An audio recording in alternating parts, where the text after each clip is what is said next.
কালো জামাটা কই বিকি? আরে এই তো। সাদা চাদরটা? হ্যাঁ আনছি তো। দেখলে ভুলে যাচ্ছ জিনিসপত্র, ওখানে গিয়ে সমস্যায় পড়ে যাব। কি খবর? তা হানিমুনের প্যাকিং কদ্দূর? এই তো হয়ে গেছে। দেখি কি কি নিয়েছো।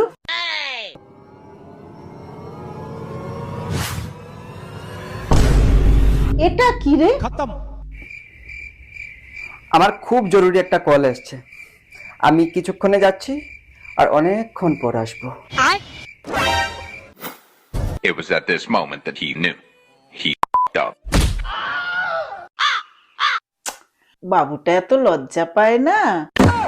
এতে লজ্জা পাওয়ার কি আছে বলো? আমার তো গর্ব করা উচিত। সবে বিয়ে হলো, হানিমুন যাচ্ছ, এত তাড়াতাড়ি নাতি নাতনির প্ল্যানিংটা করে ফেললে, আবার নাতনির জন্য ফ্রকও কিনেছো।